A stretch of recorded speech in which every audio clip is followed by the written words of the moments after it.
Viviane, félicitations pour cet événement que tu as conçu et qui est vraiment très très généreux pour les artistes. On sent que tu as la passion pour aider les artistes et pour les aider à être visibles. C'est quelque chose que j'avais en tête depuis longtemps, oui. Mais je n'avais pas vraiment le temps, comme j'ai dit, de m'en occuper. Oui. Et tout d'un coup, ça m'a paru une évidence qu'il y avait beaucoup d'artistes que j'ai connus dans les années 80. Oui. Et même avant, oui. Des gens avec qui j'ai tissé des relations très importantes, qui avaient beaucoup de talent, qui avaient du talent, qui sont devenues d'ailleurs, les 3/4 des femmes sont devenues très importantes. Oui. Parce que maintenant, Joyce Nelson, elle est dans tous les musées. Lisette Model, évidemment, n'en parlons pas, c'était une grande star.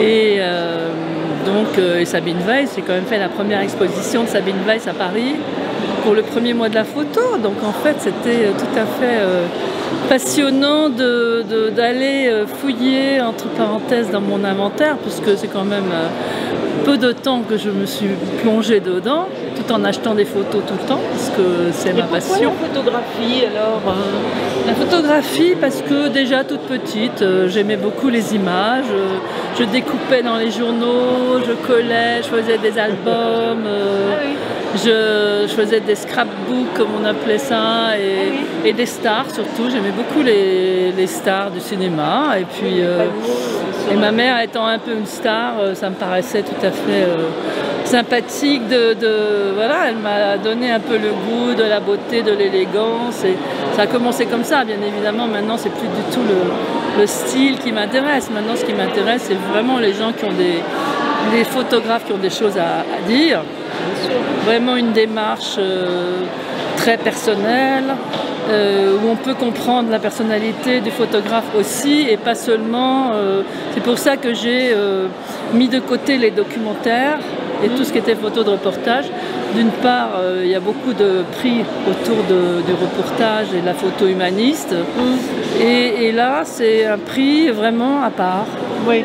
L'année dernière, Valombreux, c'était un documentaire, mais c'était très beau, très très beau. C'était beau, mais c'était pas exactement voilà, dans le mood qui me correspondait. Donc on a révisé une nouvelle idée de dire qu'on allait beaucoup plus vers des personnalités peu connues, qui font un travail vraiment de fond depuis longtemps, et qui n'ont pas du tout la visibilité, parce que Nicole Gravier, elle a vécu pendant 40 ans en Italie, donc elle a été très proche des milieux d'art plastique, pas trop considérée comme une photographe, et elle faisait des romans photos, elle faisait des choses absolument exceptionnelles, et donc voilà, c'est tout ce mouvement de ces personnalités qu'on ne voit pas dans les musées ni dans les galeries, et qui ont vraiment des choses à dire. Leur donner une visibilité, une grande visibilité,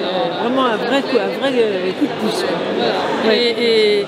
Et pour le livre, donc là on a déjà trouvé un éditeur, donc j'espère que l'année prochaine on pourra présenter le livre de Jean-Claude Delalande. D'accord. Et moi je suis complètement étonnée par la réaction des gens qui ont été invités au prix, parce qu'ils sont tous admiratifs de ce choix, parce que c'est pas du tout ce qu'on attend. Ah oui, étonnant. Voilà, et en fait c'est quelqu'un de très humain. Et moi je suis une personne très humaine.